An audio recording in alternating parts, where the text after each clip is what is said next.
Okay, so this talk is game monetization with live game operation. So I'm going to cover a lot of things, okay? We have about 15 to 20 minutes together. That's very short to cover the whole subject of monetization with live game operation. So what I did in this talk is get real data first, and second, there's a lot of books that I'm telling you to read and to cover. So if you want to take pictures, feel free. I'm all okay with that. So just to give you an idea, also PlayFab has been there for a very long time. We're now part of Microsoft since a year, so it means that you have access to all Azure services through PlayFab as well. So we have a lot of games, a lot of players, and thank you, Daniel, as well from Colibri, is also using PlayFab, and it was a good introduction to this talk, so we're going to go a bit deeper into everything they have said. So to start with, let's go. So to start with, live game operation is a thing, but prior to that, you have to make a good game. Before even thinking about live game operation, you have to make a game that has a hook, that is good, and that in 3 seconds of looking at the game, you actually know what this game will be about. And that is really important for the future steps of live ops. You have to know very fast what this game is all about, and it's going to make sense as we progress through this talk. So when I say dynamic content, it is part of your process at the moment that you have defined what is your game will be, that as you develop your game is that you make your assets and your process and your game loops and meta games and game mechanics that dynamic. When I say dynamic, it means that it can be changed from outside of the game. You're going to go a lot faster to iterate. You're going to go a lot faster to actually validate if what you're doing is good or wrong through segmentation or A/B testing. We're going to look at this in a little bit. So the most important metric in live ops is retention. It doesn't matter what you're thinking about in terms of converting to monetization or something like that. If you don't have players, you won't make money. It's that simple. So retention will impact your LTV, lifetime value of a player, automatically. So where the players are coming from, which channel are they coming from, which platform are they using, it's all questions you have to answer. Where your players are coming from, and if they actually retain a lot or not.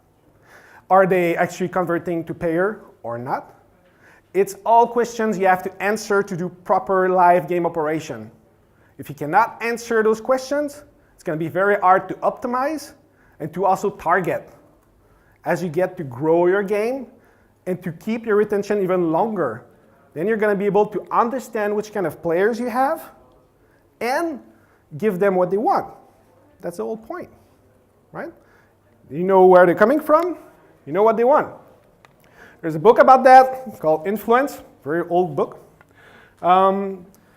It's really about the integrity of someone into what they like as a persona and what are the emotional triggers that will keep them inside of your game. When you're going to play your game, they're going to be, wow, this gives me a vibe, this is great. So you have to identify these little key points of your game through session play, session length, session replay, in a day, in a week, to validate those changes that you're making in the game. Retention, again, 3 column, very simple. On the period of time of 6 months, all the players inside of PlayFab and other analytic platform, when they pay on the first day, when they pay after 28 days. When they pay on the first day, when they pay after 28 days for the first payment. So what you're seeing here is that there's a good chunk of your players across all the pool of games that will only start to monetize after 28 days.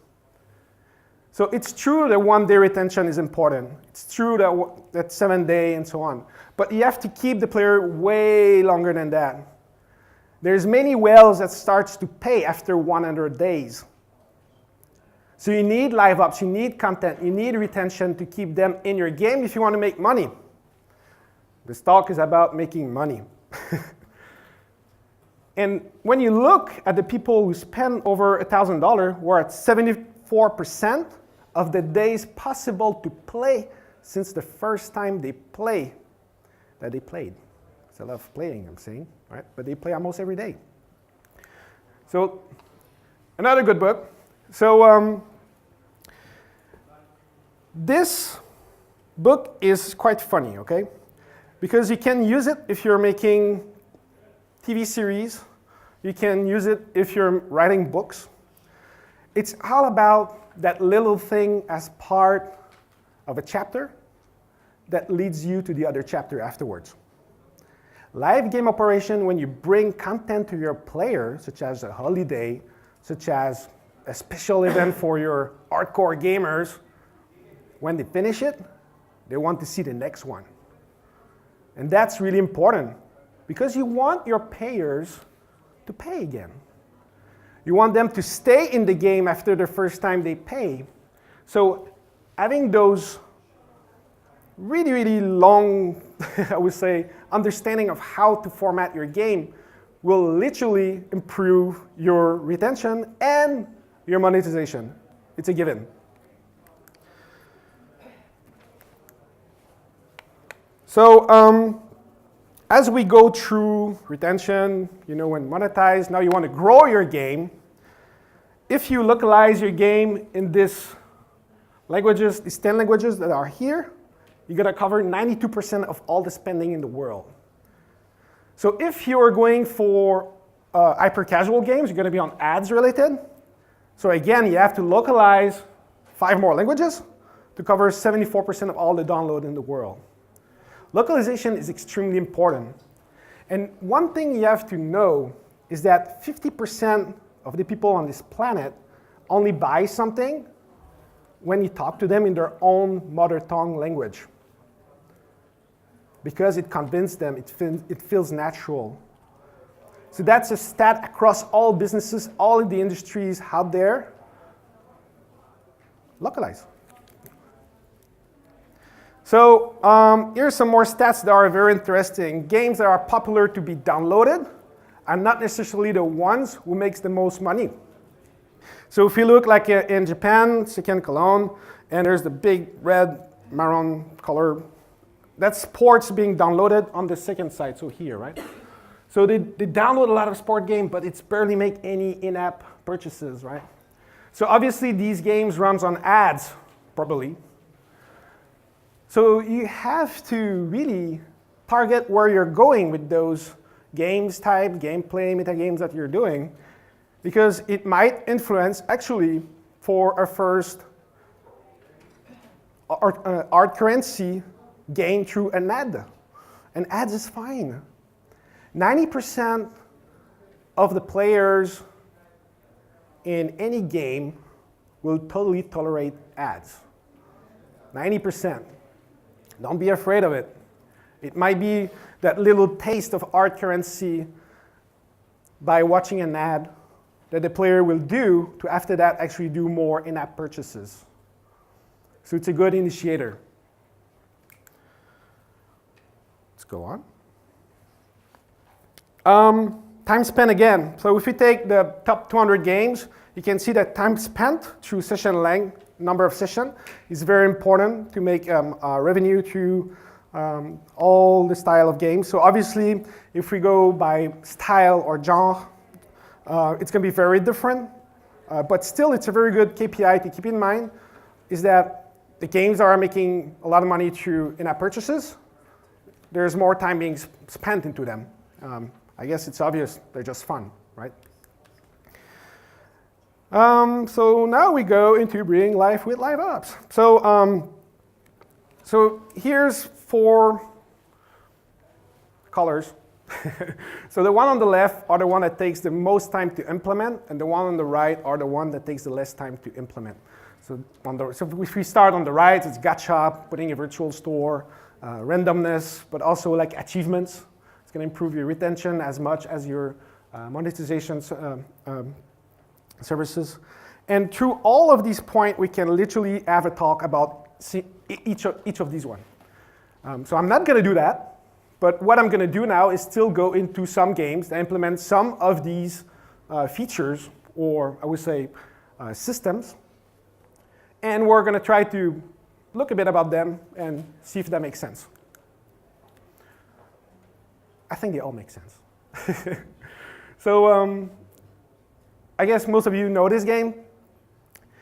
When you play this game, depending on how you play, sometimes it's after half an hour, sometimes after a couple of hours, there's a little thing that starts to pop on the right with absolutely no, I would say, onboarding on it. It's the safe. And then it tells you something about the safe. If you want to get what's inside of the safe, you have to buy the safe. The safe, you actually are going to fill it as you play. The more you play, the more it's getting filled. So in some way, you work for it, right? You work for your, hard-earned currency. And as it goes very high and all the way to 5,000. And like, okay, now it's time to buy it. It's full. And there's one thing about that safe is that if you don't buy it, it will go over 5,000 at one point. After 1 month of play, it will go to 10,000. After 2 months of play, not buying it, it's going to go to 20,000. And this is one of the most used technique for first-time payer. And you probably know this one, the IKEA effect. You've worked for it very hard. It's now yours. It's now so much more valuable. It makes sense to buy it. It makes sense to make it yours. And obviously, there's books about that. There we go. So you know Dan Ariely, probably a lot of you. And also, the one on the right is very important. It's, I'll call it the hot buttons. So hot buttons regarding the 7 sins that goes through all the emotions toward how to trigger feelings toward your players, but also all the, I would say, like all the guild procedures to get you to pay. It's a very interesting book. So both of them, so this is more or less how to make sales in your game and how to put proper pricing and so on. You have to go through them if you have not today. So let's go on. VIP system. So VIP system, very popular in Asia. It's getting more and more popular in the Western world. VIP system are very good. Simply said, when you have a clan or a group of people, you have these ladders inside of the clan or as an individual, depending on how you put your VIP system. And each of those features will actually give you a boost in your game and will improve your gameplay. And as you grow, through a chat, for example, you can see which VIP level each of the players. So then you have a lot of feelings again about that. So let's say I'm VIP level 10, oh, I'm a big shot, my comments are way more important than others. But also it comes with props. So for example, I might be able to help other of my clanmates so that they are more successful. And then here's the thing is that once you go into that VIP loop of helping others, then at one point, you expect others to help you as well, right? So then there's retention effect that comes that every 4 hours, you're gonna come back in the game and obviously spend some more time. And the points regarding how to level up in those VIP, you can buy them as well most of the time. So when you buy some hardcore currency, it also comes with some VIP points, which will bring you to a group, which will grow your how good you are as a player. And obviously, it will go into a system that is easy to manage as well and easy to understand your overall economy flow through your players and will eventually monetize as much as possible. And you update as much as you can in the store itself. If you have a mobile game or on Steam, you have to optimize all these flow, all these icons. It's very important. So optimize as much as you can. It's a given. Again, like when you're working with people, with groups, there's a good book, very old, Propaganda. It covers everything about how to spread energy through groups to convince them and to actually bring them somewhere. And then there's a series made by, what's his name again? Adam Curtis, yes. It's The Century of Self. And then that's the application of this technique through society. So it's very interesting how government are actually putting that into society to make it work. And so then you can see the real-time effect today in the games, while before it was just analogic. So last one, So very important to have an engagement calendar. You need to be able to understand what's going to come up in a month of time, but also to work as a team. You have to be able to say, I'm going to make an event that is very hardcore on monetization next week. So probably that this week I'm going to make more an event related to retention, so different type of events. Color code all of these events. Make sure that it's well spread into your team so that they are aware of what's coming up. And that's Ideal Miner, which is from Colibri just before. They do that very well, and it's been very successful for them. So I encourage you to do the same and to really personalize each of those events through holidays, but also go through each of the countries and figure that out, put it in the calendar so that the design crew can come up with the proper flow to be always ready when they come. So, yeah, again, there's a book about that. It's the Risk Society, very old book. It's about how to manage risk into, well, first, like, your players, a society, you should all love them very much. And this book will introduce you on how to bring new content inside of your game without being fearful about it, okay? So a bunch of tips. I'm not going to talk about them so you can read them. But more or less what I want to say about that is your players are literally having the luxury to play your game. And your game, which is a business, again, is a luxury. So you have to make sure that whatever you bring to them is freaking awesome. And that you're doing it for your players and that you love your players so much. So make sure to understand them. So PlayFab, as a whole, we're a live game operations service. We provide all the services in terms of software as a service for everything that I've talked about in this talk. So it's a free service. You can start using it today. And you can literally grow as a team, as a publisher, as an indie, as a AAA, doesn't matter. We cover all our cross-platform, all the consoles, all the mobiles, doesn't matter. And we're there for you. We love live ops, and we are a big believer that live ops is going to go very soon outside of the gaming industry, but also in education, in healthcare, and that's going to be applied at various flavor. And GDC is coming. We have big releases going to come for GDC. A lot of new features that we have been working a lot with the Azure team. So with the Azure team, what's happening is that we are ingesting all the services, for example, Minecraft, all the services from Halo, and so on. So all the matchmaking services that have been built by Microsoft are now part of PlayFab. And you can have access to all the Azure data warehouse with Power BI to do any kind of analytic you can think about. And that's the beauty really about PlayFabs is that it covers everyone in your team, from customer support all the way down to monetization specialist. And you can work in any languages. It's going to work very well. So that was an introduction, I guess, to monetization with live game operation. I'd be more than happy to answer more questions about technique and strategies and cultures and how to actually expand your game and make more money with it. So thank you so much.